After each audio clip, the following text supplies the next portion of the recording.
इस वीडियो का उद्देश्य केवल मनोरंजन है। हम किसी भी प्रकार के अंधविश्वास को बढ़ावा नहीं देते हैं। इस वीडियो का क्रेडिट है ड्रीमटॉन।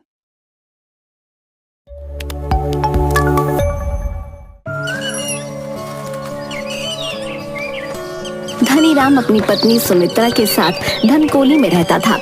धनीराम पेशे से एक व्यापारी था और अक्सर काम के सिलसिले में दूसरे देश की यात्रा पर जाया करता था। धनीराम की पत्नी सुमित्रा मां बनने वाली थी। सुमित्रा को गर्भवती हुए 8 महीने हो चुके थे। एक दिन सुमित्रा धनीराम से बोली, आज मुझे संतरे, पके हुए आड़ू खाने की बहुत तीव्र इच्छा हो रही है। क्या आप मेरे लिए बाजार से ले आएंगे? जरूर ले आऊंगा, बिल्कुल फिक्र मत करो। धनीराम पत्नी सुमित्रा के कहने पर उसके लिए बाजार से संतरे और पके हुए आड़ू लेकर आता है। सुमित्रा बहुत सारे संतरे और पके हुए आड़ू खा लेती है और साथ ही गलती से फलों के कुछ बीज भी निगल जाती है। रात के समय जब वो सोने के लिए बिस्तर पर जाती है तो उसे अपने बचपन में सुनी वो बातें याद आ गई थीं कि अगर आप गलती से बीज निगल जाते हो तो रातों रात एक पेड़ में तब्दील हो जाते हो। डर के मारे वो उस रात सो नहीं पाई और अजीब अजीब से सपने उसे आते रहे कि वो अलग अलग तरह के पेड़ों में बदल गई है। सुबह उसने अपने पति धनीराम को सपनों के बारे में बताया। तुम बिना बात के ही परेशान हो रही हो। तुम्हारे इन सपनों का कोई मतलब नहीं है। बिल्कुल फिक्र मत करो, बस अपना ध्यान रखो। अब ये समय फिक्र करने का नहीं है। सुमित्रा को फिर भी चैन न मिला। उसने अपनी दाई सवित्रो से भी अपने सपने के बारे में बताया। अरे बिटिया, तू काहे परेशान होती है? तूने सपने में हरे भरे आम के पेड़ और हरे भरे पेड़ ही तो देखे हैं। तुझे पता है इन सब का क्या अर्थ होता है? मुझे नहीं पता इन सब का क्या अर्थ होता है। तू एक स्वस्थ बच्चे को जन्म देगी और संतान सुख भोगेगी। पर सवित्रो की बात गलत साबित हुई और बच्ची को जन्म देते ही सुमित्रा की मृत्यु हो गई। सवित्रो ने देखा कि वो छोटी नन्ही कलियों में बदल रही है। जब तक उसने बच्ची को नहलाया वो कलियां पूरी पत्तियों का रूप ले चुकी थी।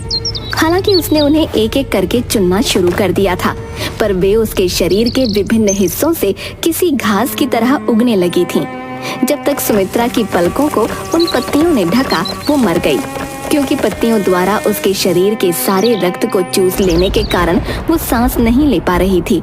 सवित्रो ने पूरी कोशिश करके उसके शरीर को साफ किया ताकि किसी को इस बारे में पता न चले, और उसके बाद ही सबको बच्चे के जन्म की सूचना दी।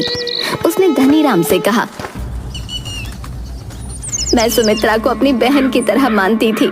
इस बच्ची को जन्म देते ही वो संसार छोड़ के चली गई। इसलिए जब तक ये बच्ची शादी योग्य नहीं हो जाती और किसी योग्य वर से इसका विवाह नहीं हो जाता, मैं इसकी देखभाल करना चाहती हूँ। अगर आपको कोई आपत्ति ना हो तो क्या मैं इस बच्ची के साथ रह सकती हूँ? मुझे कैसी आपत्ति हो सकती है? तुमने ऐसा कहकर मुझे इस चिंता से मुक्त कर दिया कि मेरी इस छोटी सी दूध पीती बच्ची को बिना माँ के मैं अकेले कैसे पालूंगा। असल में सवित्रो को डर था कि कहीं शिशु के शरीर में से भी पत्तियां ना फूटने लगें और उसकी भी मृत्यु ना हो जाए। धनीराम ने अपने घर के पिछवाड़े में सवित्रो के लिए एक घर बनवा दिया ताकि वो वहां रहते हुए बच्ची की देखभाल कर सके। वैसे भी उसका कोई रिश्तेदार नहीं था। उस बच्ची का नाम तेजी मोली रखा गया, लेकिन सब लोग उस बच्ची को प्यार से तेजी कहते थे। समय के साथ तेजी भी बड़ी होने लगी।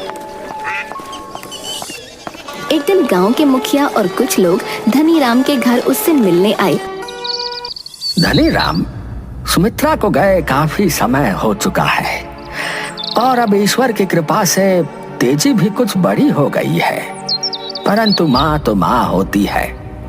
उसे कुछ समय में माँ की जरूरत पड़ेगी, तब तुम अकेले उसकी परवरिश नहीं कर सकोगे। इसलिए हम सब तुम्हें ये सलाह देने आए हैं कि तुम्हें अपनी बेटी तेजी के लिए दूसरा विवाह कर लेना चाहिए। भाई, मैं आप सबकी बात से सहमत हूँ, लेकिन क्या पता कि मेरे दूसरे विवाह से जो स्त्री इस घर में आएगी वो मेरी पुत्री को एक माँ का प्यार देगी या नहीं। धनीराम, हम तुम्हारी बात समझ रहे हैं, लेकिन हर सौतेली माँ खराब नहीं होती। हमारी बात पर विचार करना। गांव वालों के जोर देने पर धनीराम ने दूसरा विवाह कर लिया। इस बीच सवित्रो तेजी के शरीर से कम 4 बार अलग अलग तरह की पत्तियां निकाल चुकी थी। ऐसा करने के लिए वो कभी उसे हल्दी का लेप लगाती तो कभी सोयाबीन का लेप, ताकि उसे पत्तियां खींचकर निकालनी ना पड़े। इस तरह के लेप लगाए जाने की वजह से तेजी के रंग में लगातार निखार आता जा रहा था। तेजी न सिर्फ सुंदर थी वरन उसकी आंखें भी अंडाकार थीं और पलकें घनी थीं। दूसरी तरफ तेजी की सौतेली माँ शोभा खुद से बुदबुद करती रहती, न जाने इस कमबख्त तेजी पर ऊपर वाले ने कैसी कृपा कर रखी है जो इसका रूप रंग निखरता ही जा रहा है। इसे तो एक दिन मैं अच्छे से सबक सिखाऊंगी। बड़ा घमंड है इसे और इसके बाप को इसके रंग रूप पर। तेजी की सौतेली माँ शोभा उसे देखकर जहाँ हैरान रह जाती वहीं उसे जलन भी होती। पर सवित्रो को हमेशा तेजी की चिंता सताए रहती थी कि कहीं उसे भी कुछ हो ना जाए, वरना इस बिन माँ की बच्ची का क्या होगा। एक दिन धनी राम के घर पर जब वो बाहर अपना सामान बेचने जाने के लिए सामान बांध रहा था, अचानक तेजी के जोर जोर से चिल्लाने की आवाज आती है। अम्मा, अम्मा उठो ना, तुम्हें क्या हो गया? तुम उठती क्यों नहीं हो? धनी राम दौड़ता हुआ सवित्रो के घर की तरफ जाता है, जहाँ सवित्रो की सोते सोते ही मृत्यु हो गई थी। मत रो बेटा तेजी, तेरी अम्मा भी तेरी माँ की तरह तुझे छोड़कर चली गई है। सब मुझे छोड़कर क्यों चले जाते हैं? क्या मैं इतनी बुरी हूँ?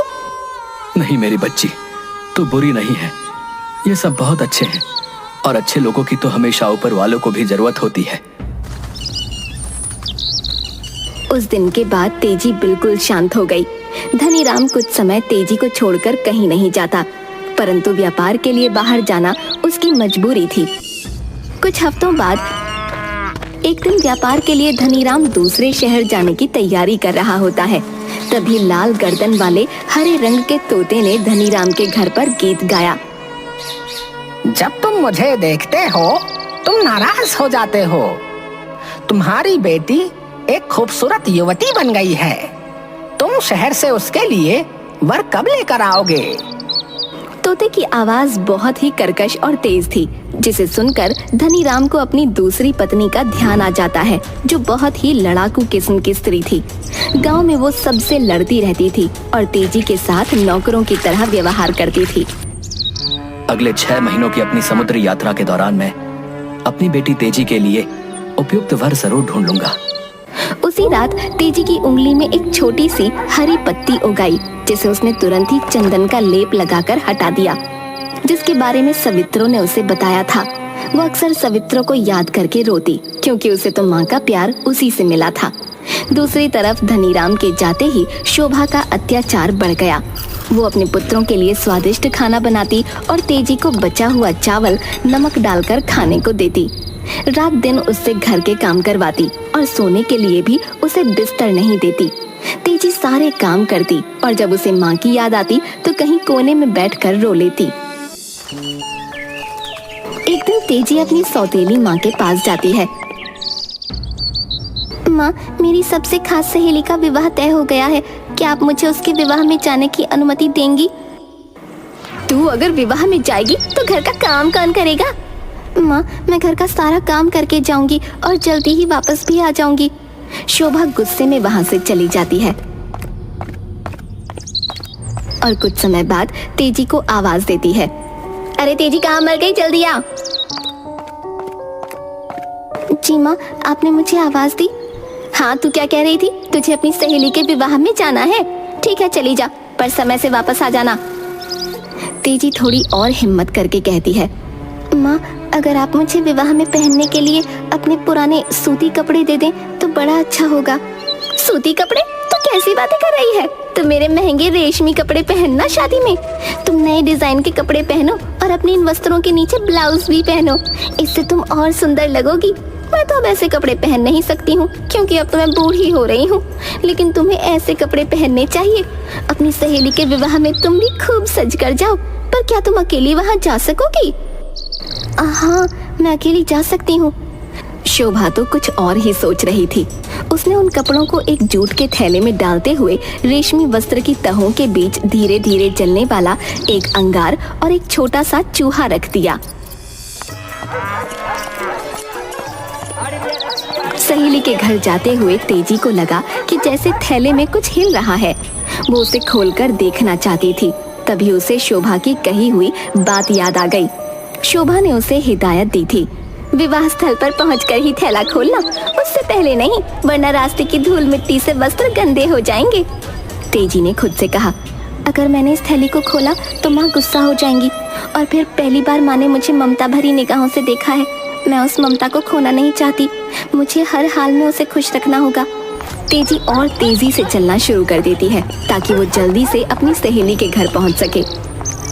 माँ के डर से तेजी चुपचाप चलती रही। उसने अपने थैले से धुआं निकलता देखा नहीं। विवाह स्थल पर पहुंचने के बाद जब उसने पहनने के लिए वस्त्रों को निकाला और देखा कि वे जगह जगह से कटे हुए हैं और कहीं कहीं से जल भी गए हैं, तो वो हैरान रह गई। वो डर के मारे रोने लगी। अब तो माँ कोई बड़ी सजा देंगी, क्योंकि मैंने माँ के इतने कीमती कपड़े जो खराब कर दिए। उसकी सखी ने उसे सांत्वना देने की कोशिश की। तेजी, तुम इसके लिए उत्तरदायी नहीं हो। माँ को मैं ये बात कैसे समझाऊंगी? वो मुझे बहुत मारेंगी। उन्हें सब सच बता देना, इसमें तुम्हारी कोई गलती नहीं है। तुम मुझे उपहार में मिले हुए मेरे ये रेशमी वस्त्र पहन लो। तेजी दुखी थी और ये बात भी उसे रुला रही थी कि सखी उससे दूर चली जाएगी, जिसके साथ वो अब तक अपने सारे दुख सुख बांटती आई थी। फिर जिसका तेजी को डर था वही हुआ। उसकी माँ ने उसकी बात पर विश्वास नहीं किया। शोभा ने तेजी के लंबे बालों को खींचा और उसे मारने लगी। मुझे तुझ पर विश्वास नहीं करना चाहिए था। तू तो इस लायक है नहीं। तूने मेरे रेशमी वस्त्र खराब कर दिए। अब तुझे इसकी सजा तो मिलेगी ही। सजा के रूप में तुझे ये भीगे हुए चावलों को पीसना होगा। तेजी बहुत रोई। माँ, मैंने सचमुच आपके वस्त्र नहीं फाड़े हैं। शोभा नहीं मानी। वो तो कब से तेजी को मारना चाहती थी और अब इस सुनहरे अवसर को वो गंवाना नहीं चाहती थी, खासकर जब उसके पिता भी घर पर नहीं थे। उसने चावल पीस रही तेजी के दाएं हाथ को ही चावल के साथ पीसना शुरू कर दिया और उससे कहा, अब चावल पीसने के लिए अपने बाएं हाथ का इस्तेमाल कर। तेजी रोते रोते बोली, माँ, तुमने मेरे दोनों हाथों को आहत कर दिया है, मुझे जाने दो। अपने सिर से चावल पीस। फिर डंडे से शोभा ने तेजी के सिर पर मारा और उसके शव को घर के पिछवाड़े दबा दिया।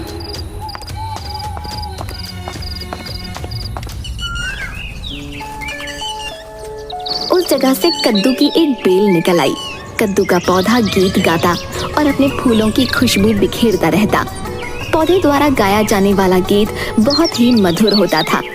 लगता था कि कहीं बहुत दूर कोई स्त्री गा रही है। एक दिन पड़ोसी शोभा से, क्या बात है शोभा बहन, बहुत दिनों से तेजी नहीं दिख रही। हाँ, वो कुछ महीनों के लिए अपनी सहेली के घर गई है, कुछ समय बाद वापस आ जाएगी। एक दिन एक दुबली पतली स्त्री भीख मांगने आई। मालकिन, भगवान के नाम पर मुझे एक कद्दू दे दीजिए।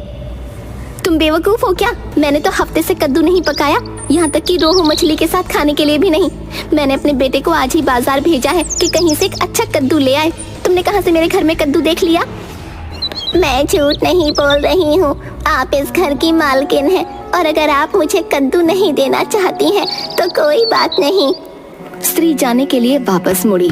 शोभा हैरानी से बोली, मुझे नहीं पता कि तुमने कद्दू कहाँ देखा है, पर अगर ऐसा है तो खुद ही जाकर ले लो।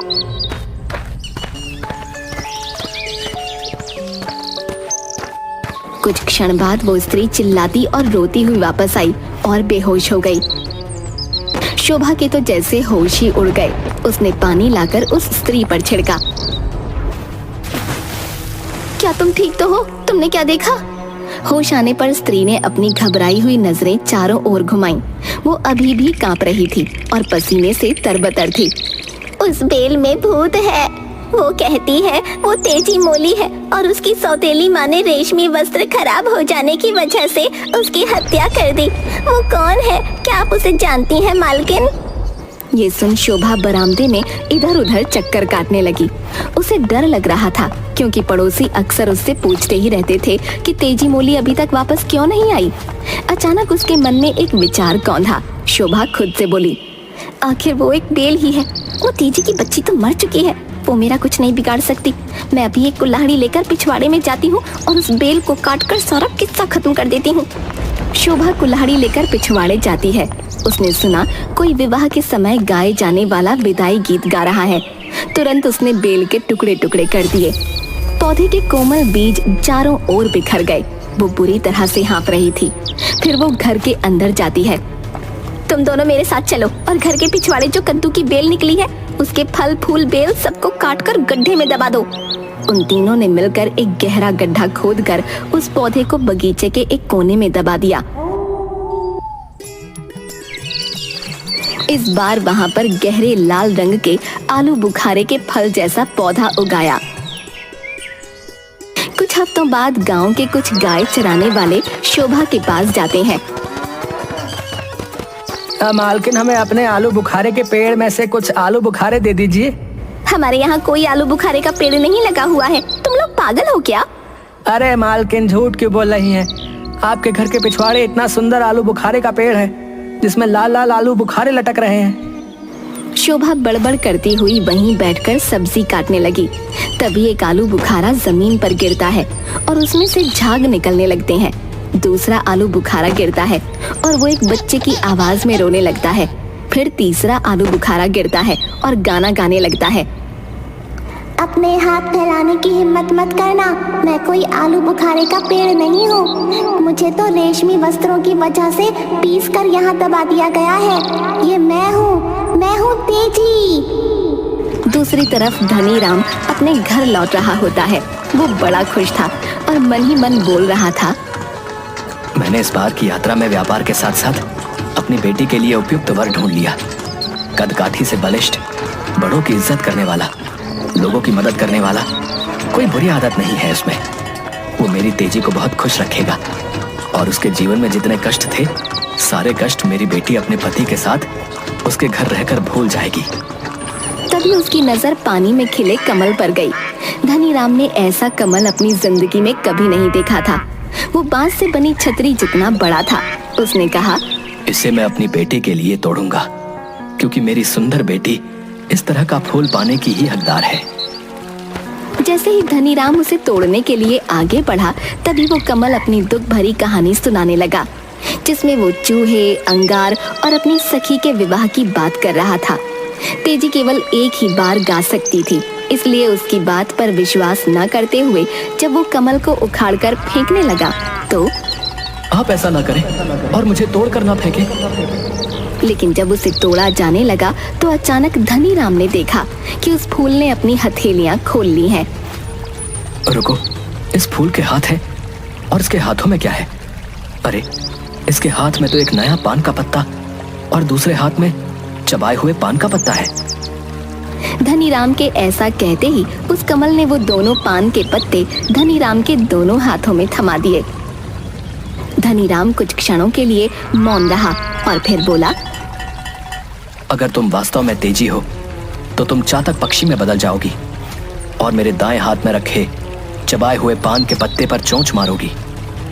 अगर तुम कोई भूत हो जो मुझे छलने की कोशिश कर रहा है तो तुम मेरे बाएं हाथ में रखे ताजे पान के पत्ते पर चोंच मारोगी। मेरे आदेश का पालन करने में दैवी शक्तियां तुम्हारी मदद करेंगी। हवा अचानक बहते बहते रुक गई। ऐसा लगा कि कमल सांस ले रहा है।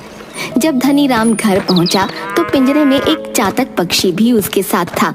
शोभा ने उसके बारे में कोई जिज्ञासा नहीं दिखाई। तेजी कहाँ है?